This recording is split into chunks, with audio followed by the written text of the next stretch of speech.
Hey everyone, I'm rather incoherent. Festival of Legends will be launching soon, the rotation is almost here, and a lot's going to be changing. Today I'll be covering Warlock. We're going to be talking about the new cards it's getting, what's getting buffed, what's getting rotated out, what's getting rotated in, what the decks are losing, and how I expect the new decks with Warlock to shape up. I think this is one of the more interesting classes this expansion. They're getting a lot of new tools, and like many classes, a lot of their old archetypes are getting gutted, but they're also getting some new interesting things to make up for them, unlike many other classes.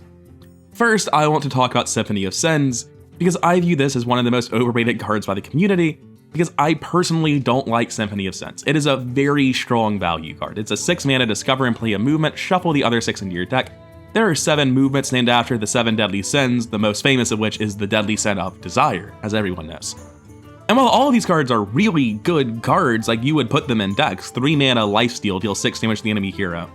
3 mana, draw your highest cost minion, reduce its cost by 6, that's insane. 3 mana, draw 6 cards, that's honestly not that good. I don't have 6 slots open in my hand, I'm a Warlock, and I'm presumably playing a control deck if this is in the deck, right? This is actually just not good, I don't like that one at all. But Movement of Sloth is 3 mana, summon a 6/6 demon with Taunt Reborn, that's just insane value. This is probably the highest value of any of the tokens. Movement of Gluttony, 3 mana, give a random minion in your hand, deck, and battlefield, +6/+6. 3 mana, 18/18, set in records, damn. We got Movement of Wrath, it's double Hellfire for 3, we got Movement of Envy. Everyone hates Ticketus, now it's time to hate this one. So, if all of those are sick, why do I not like this deck? It's kind of simple. It shuffles 6 cards into my deck. None of those cards are a win condition, like none of these win the game. Is my win condition based on consistently drawing my highest cost minion and reducing its cost by 6? No, because I can't reliably reduce its cost off of this. I might need my highest cost minion, but I can also draw that by not shuffling 6 cards into my deck. For Movement of Desire, this is just not a thing. I'm not burning my enemy out, and it's not a good way to try to stay alive is to play a 6 mana, maybe heal for 6, maybe shuffle it in later. For drawing 6, Movement of Regis isn't good to begin with. Movement of Sloth, what Warlock deck is winning by playing value minions? And on 6 mana, this is actually not value, this is just fine. Movement of Gluttony, this one's insane, but again, this isn't how I'm winning the game, this is just crazy value that can matter in a control matchup. Big Hellfire, that's nice. I mean, it's not winning games, but it's good. And Ticketus is always really good. This can win matchups. This is the one that can actually win a matchup. You play this against a combo deck and it can just kill them on the spot because they lose a critical combo piece. Symphony of Sins puts 6 cards in your deck that are not your win condition, whatever that was. And that delays your ability to actually close out the game quite a lot. I don't think any of these are that good, and I think a lot of people underestimate just how bad the first one is at 6. This is literally 6 mana do nothing if you pick Envy. You can't pick Greed, it will just, mill your own cards every time. This is 6 mana do nothing unless one of you is about to die. This is good. 6 mana, draw your highest cost minion, reduce its cost by 6 is actually just completely fine.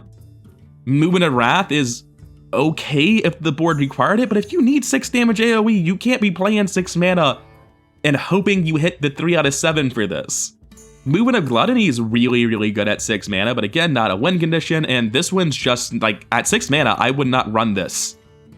Maybe I would if I were running voidcallers, but that's about it. These cards are not good when you first play the Symphony of Sins on 6. They aren't your win conditions when we start talking about the longer game. I don't think they fit cleanly into a Warlock deck. It's a good card. If you play this, you'll be happy with it. It's not going to be obviously bad. But I'm reasonably convinced that over time, we'll see Symphony of Sins either has a lower win rate than other cards, or it is specifically being played because the Mill Symphony, the Movement of Envy, is changing combo matchups to be in the favor of the Warlock.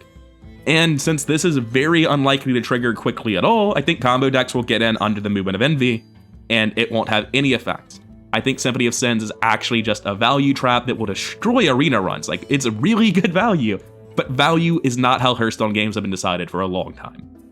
Now, if you do really care about disrupting your opponent, if you really care about that Movement of Envy, we've got a much more to-the-point version of that. We have Wren, Orchestrator of Doom. She's a 5 mana 3/6 taunt with Deathrattle. Both players draw 2 cards, discard 2 cards, and destroy the top 2 cards of their deck. For 5 mana, instead of 6, you guarantee immediate burn of 4 cards instead of risking not doing it anytime soon. Wren Orchestrator of Doom is what you actually want to be running if you are in fact trying to disrupt somebody. If you're attacking in disruption, it's probably this. Or Dirty Rats, because those are in the format now. You don't need to try to get Movement of Envy. And my opinion of this is entirely, is disruption valuable? If so, this is good. Because otherwise, this is Fen Creeper. We didn't play Fen Creeper in Classic. We're not playing it now. This is only good if disruption is good, which means if this goes in your Control Warlock deck, it's probably going inside of your ETC anyway. It's not a main deckable card in my opinion. And the only way this does get main deck is if the matchup it's good in is literally everywhere. There's a big Fatigue archetype being introduced, but I'm going to cover the remaining oddballs before I get to that. You got 6 mana, Dirge of Despair, deal 3 damage to a character. If that kills it, summon a demon from your deck. This is not that good, and the reason for that is, at 6 mana, it's really not that big of a discount, is it? Dirge of Despair is honestly just kinda slow. I mean, for 2 more mana, you can play the guy outright without any crazy conditions about needing to be removing specific low health enemies. Dirge of Despair is just a little bit clunky. You should be running something else that smooths out your deck and cheating out your big minions more efficiently than this. We've also got Demonic Dynamics, 3 mana, discover 2 demons, finale, give them +1/+2. I looked up all the demons that were going to be in standard and then I laughed and said, wow, I'm not running that card. They're just like kind of a lot of small bad demons. You wouldn't want to play this. I was thinking it can discover big stuff for your voidcallers, which are being rotated back in core, but we'll get to that in a little while. But this probably just gives you garbage that you wouldn't want to voidcall anyway, and you'll have to play out before you can play your voidcaller to avoid screwing yourself over. Demonic Dynamics doesn't seem like it fits into any deck for any reason. I don't know what the point of this card is. And lastly, for the 1 card remaining before we get to the Fatigue stuff, we have the Opera Soloist, a 5 mana 4/6 demon, which is good stats. Battlecry, if you control no other minions, deal 3 damage to all enemy minions. That's literally just the best part of Hellfire, the part you cared about, the part where you cleared your opponent's board of minions, attached to a premium statted body. You can't use this with Voidcallers because you care about it for the Battlecry. Like 4 mana 3/4 Deathrattle summon a 4/6 is a pretty good card, but that's not why you run either of these cards. You expect more value out of Voidcaller and Opera Soloist to do something fundamentally different. But Opera Soloist is just a legitimately good standalone card. There are a ton of area of effect options open to Warlock right now. They have Defile, Hellfire, Plague Eruption, and Opera Soloist. Between mana cost 2 and 5, they have 4 different ways of clearing the opponent's board. Control Warlock will be here, mark my words. We have given them so many tools and so many cheats. Something somewhere will find a way. Now, getting back into the overarching set, we're left with the Fatigue package, Void Virtuoso, Baritone Imp, Fellstring Harp, Crescendo, and Crazed Conductor. And again, I'll be starting with the one that is the most universal, the least linked to the archetype. 2 mana weapon, 0/3, whenever your hero would take damage on your turn, restore 2 health instead, lose 1 durability. Now, all these other cards are going to be dealing fatigue damage to you, so this negates the cost. It's really good for that. However, this card just says 2 mana heal 12, which is crazy efficient. Because worst case scenario, you're gonna tap 3 times over the course of a game, right? Negating 6 damage and gaining 6 health, that's a difference of 12.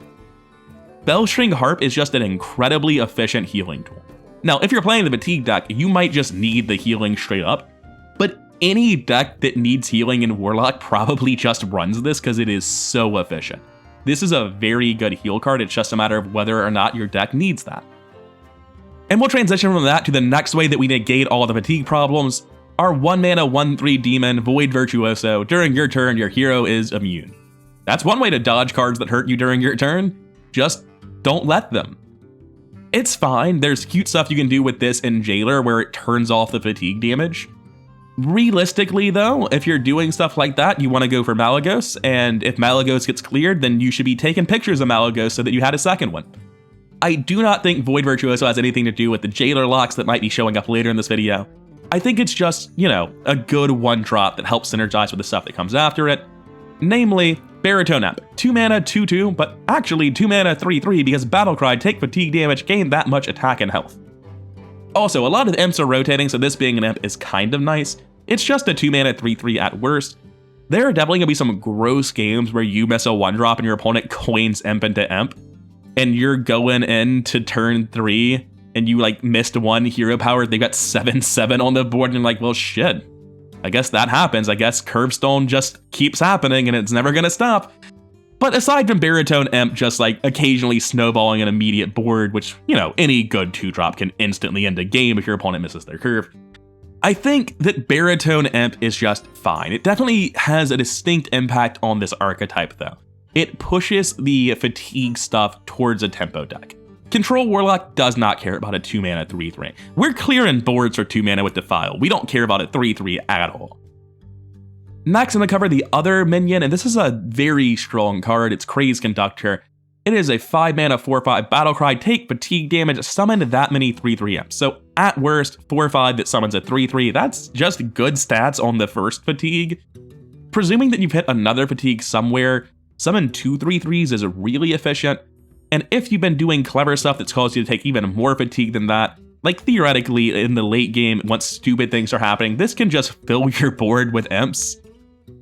Personally, I spent a lot of time looking at the fatigue stuff, and I felt that the fatigue stuff wasn't necessary, that in every deck where I had fatigue, my win condition ended up being better done by Jailer Mal'Ganis combos. However, I do think the fatigue stuff is cool, and I'm hoping I'm underestimating it. And this card in particular is one of the more terrifying ones. 5 mana make a board on curve will happen sometimes. They'll have an imp, they'll have another imp, they'll have a crescendo, and then they'll come off on this guy. And crescendo, for the record, is a 3 mana spell. Take fatigue damage, deal that much damage to all enemies, and that does include the face. So there are plays where you crescendo after taking tons of fatigue damage intentionally, and you just deal like 8-9 to face directly. You can hold both crescendos until the end of the game sometimes to do that in control matchups for huge combo damage. It's a very, very scary card, and presumably if you're building decks where you're trying to like draw during your turn and then double crescendo and late fatigue, the reason you're alive is Void Virtuoso, the reason you're alive is Fellstring Harp. You probably have the ability to enable some late game burst combos with crescendo nonsense. And definitely this is a very appealing card. This is one of the driving factors. Using this with combos or just for good board tempo, and using this to fight for a board early are both really appealing things. But like as a whole, the package feels a little bit confused. You've got these weak early tempo minions, and then the package also includes a weapon that does nothing for a board. And clearing your opponent's board is nice. It's good. And then we have this guy to reflood our board. But it's all just a little bit disjointed, it feels. It doesn't feel like it fits together as an aggro package. It doesn't feel like it closes out the game like that. I'm not a fan of it. I'm a fan of the idea of it, but then I look at the specific cards and the way they connect, and it doesn't jive with me. And that's it for the new Warlock card, so let's go take a look at the core set where things have gotten shaken up quite a lot. Warlocks are losing 5 cards, none of which are currently seeing any play. The whole discard Warlock thing hasn't really been a thing that happened this expansion, so losing all of that doesn't matter at all. Meanwhile, they're gaining Mal'Ganis, Enhanced Dreadlord, and Voidcaller. We just added an entire Voidcaller package back in. It would really appreciate like one more big demon. It doesn't have a 4th and 5th big demon, and that hurts consistency a little bit. Defile is incredible. It's one of the best area of effect cards that was ever in the game. It has a ton of room for skill expression, both in playing against it and with it. And I guess also here Spirit Bomb. It's a thing now. I don't have strong opinions about Spirit Bomb being in the game. It's not a bad card, I'm just not particularly interested in it.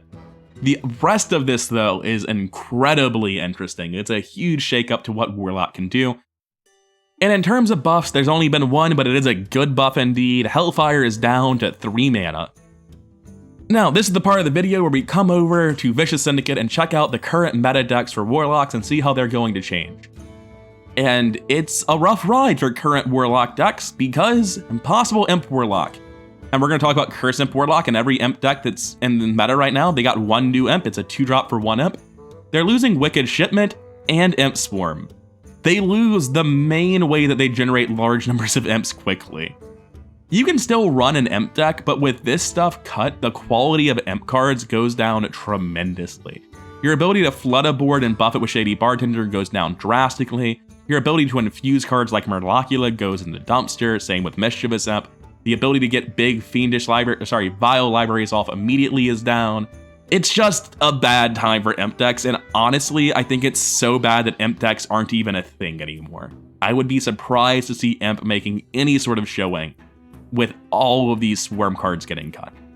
Additionally, they do lose other stuff. They lose Dreadlich Tamsin, they lose Grimoire of Sacrifice. There are other things they lose that do hurt. Coming over to Curse Imp, again, they're losing Dreadlich Tamsin, they're losing the way you swarm with imps, they're losing AoE, they're losing a spell that is very, very good. They're losing Tamsin. It's just brutal. I don't think Curse Imp is going to make it either. Coming over to Phylactery Warlock, well, Tamsin's Phylactery isn't in the game. So, goodbye. Our late game hero, our payoff, the way we make things payable, mines themselves, it's just all gone. Mine lock is just dead, it's completely removed from the game.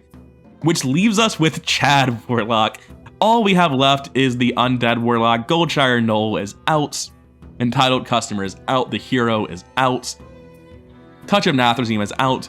So it does lose a lot of stuff, but the core of the deck is still here, unlike the rest of these.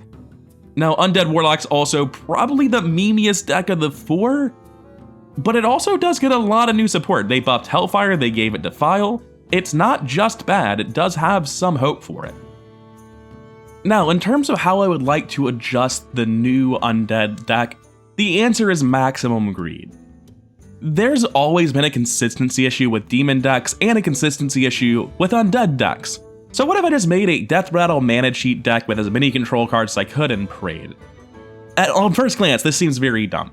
But adding the Demon package is not negating the consistency of the other package. There's nothing I'm cutting from Demons to make room for Undead or vice versa.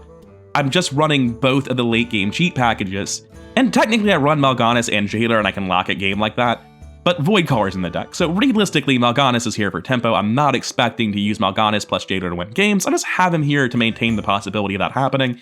Realistically, he's almost certainly supposed to be cut for something else, but he's spicy and I like him. I think that some variant of a deck like this is probably viable, though I don't think it'll be the best that Warlock has to offer. I think that generally speaking, even though the Undead Warlock is the one that got to live out of all the archetypes we just talked about, it's also the weakest of the three decks I'm about to talk about existing. Next up, we have Demon Warlock. It got a lot of tools. We cut the Undead package from the deck that you just saw, and we added a little bit more control. We've got Tour Guides now. We have Dirty Rats. We have Ziliacs. We're just slightly better at staying alive. We still have the cheat package to fight for board. And what's the deck's win condition? Run your opponents out of stuff. I hate this win condition. I hate this win condition so much, and it's why I actually like the other version more. I don't think it's a better deck, but the win condition of cheat stuff onto board over and over and over again until one of us dies is better than hopefully I can out-control him or just run away with the game off of a voidcaller. Because realistically, what this deck shows to me is that if I want to build a deck like this, I should really play for Jade or Mal'Ganis lock and drop the voidcaller entirely. Which is actually what I think one of the strongest Warlock decks is going to be. Coming over to my third Warlock deck for today, the one I have the most confidence in, the one I like the most for sure. This is a control deck that's, well, it's winning with a combo, but it's not really a combo deck in my opinion. The win condition is simple: become invincible. The Jailer makes your minions immune, Mal'Ganis makes you immune. Play Jailer, then play Mal'Ganis, and if they don't have indiscriminate removal in their deck, which is to say something that kills a minion, destroys it outright without targeting it, something like Asphyxiate or Twisting Nether, then they just lose on the spot. You are incapable of taking damage and they cannot fix it. The existence of Mal'Ganis Jailer makes me wonder if there's any sort of detection for ties that comes with the patch, or potentially two people both have Mal'Ganis Jailer and whoever wins to the person who refuses to concede. But I really like this deck. It's basically pure control to get to this combo with a lot of disruption for combo decks and for the mirror. On the control side, we have Armor Vendor, Mortal Coil, Astalor technically, Blood Mage Thalnos, Defile, Drain Soul, Hellfire, Opera Soloist, Twisted Tether, Ziliacs, and Sylvanas. Tour Guide and Scourge Supplies are really just here because of the raw value. We have Dirty Rats, and we have Theotar for disruption. So, the deck is designed to outlast aggro, to outlast mid-range, to get to a point where control is trying to win, and then just make it unlosable. We've got a lot of disruption to make sure combo decks don't kill us, to make sure control decks can't disrupt us first. And this ETC will feature pretty predominantly in the matchups in my mind. The three cards I have inside of it are Immolate specifically for the mirror, Zola the Gorgon specifically for Blood Death Knight, and Silvermoon Arcanist for every other matchup. Because in every other matchup, Silvermoon Arcanist really helps our removal out. But we need a couple of those tech cards, Immolate helps disrupt like no other card. If you just catch a Jailer or Mal'Ganis before they can play it, they lose the game, end of story. Unless, of course, they find a way to get yours as well, in which case you get into a weird fatigue game. And now we're going to talk about why Zola the Gorgon's an ETC for Blood Knight, and the nonsense that is trying to make sure that your unkillable control deck is able to make sure Mal'Ganis is always on the board. Because the fear, right, is you play Mal'Ganis, he soul steals it. You play the Mal'Ganis you took a picture of because it'll last longer, and he soul steals that one too. And then you're actually able to get killed when you have like Dark Handra Theor on the board, and he rushes you down before you can get the kill on him, and that's unfortunate. Which is where ETC comes in. There are two things that are very important about this ETC. One is that he's a minion, because at some point against a Blood Death Knight, they're just going to play a Patchwork against you. And if it hits one of these two cards, you're just dead, basically. The reason I want to not use Renathal in this deck list is because I really do not want to delay hitting Mal'Ganis Jailer. This is a win condition, getting there faster is better. And if I can get there fast enough, potentially I can get under draws of like double Soul Steal or prevent them from discovering more indiscriminate removal effects. And the biggest reason for ETC Ban Manager is not just as a bait to prevent Patchwork from hitting my real minions. Zola the Gorgon gives you an infinite loop. You can take a picture of your hand, which includes Zola, then Zola the Fizzle back into your hand. None of those minions you just played actually exist. And you prevented fatigue this turn. This is a way of preventing yourself from taking fatigue damage without Mal'Ganis. Additionally, if Mal'Ganis hasn't been played yet, it's an infinite way of recurring the Mal'Ganis that's currently in your hand. The actual nuts against a Blood Death Knight is either they don't draw a Patchwork or they Patchwork a Zilliax or an Opera Soloist or a Dirty Rat. There's a million cards. We can Dirty Rat the Soul Stealer out of their hand. We can steal it with Theotar. We have plans for that as well. But if it comes down to it, we might just be able to infinitely get through any amount of removal for this Mal'Ganis. That's not the sort of stuff you main deck. Of all the cards I could put into the ETC, the one that is least important is Zola. Maybe it should be Photographer Fizzle, now that I think about it. Maybe you like have matchups where you want a Zola Blood Mage or an Astalor. I could see that happening. So maybe these two get swapped around, Zola gets main decked and Fizzle goes in the ETC. But I do think there's merit to that, and I think it's a really cool deck. There's a lot of thought that goes into very specific mirrors, how you disrupt, how you play around the disruption. I like that it's a control deck with a clear win condition, as so many control decks simply don't have one. I like that it's a genuine control deck. This is just how do I not die before I get to this. And I hate attrition control. Control decks that just win by running your opponent out of steam make me sad. I don't like playing them and I don't like playing against them. But if you have a deck like this and your opponent runs out of steam and concedes, that's different in my mind. Because you are still going for something. I can still have that game where an aggro player just gets defiled, a Dirty Rat hits his Battlecry minions, Opera Soloist clears his board again and he leaves. But it's not because my entire plan was to keep removing until the end of time. I had something I was working towards, and I really, really appreciate that. I think this is one of the coolest decks that has been in the game. I'm very worried it's going to be toxic for the game, or overpowered and going to get nerfed, or utterly dismantled. But I love the look and feel of this deck. And even if it's not a top tier deck, I'm going to play the shit out of this. I really like this. I keep trying to make myself play classes that aren't Warlock, and Warlock keeps doing shit like this, and I gotta go play Warlock every time. Anyways, I hope you can feel my hype for this list, even if you disagree with my expectation on it. It's a cool deck. I really enjoy it. If you enjoyed listening to me gush about this deck and talk about what Warlock is getting today, then please do like, comment, subscribe. All that stuff really does help the channel grow, and I'll see you in the next one.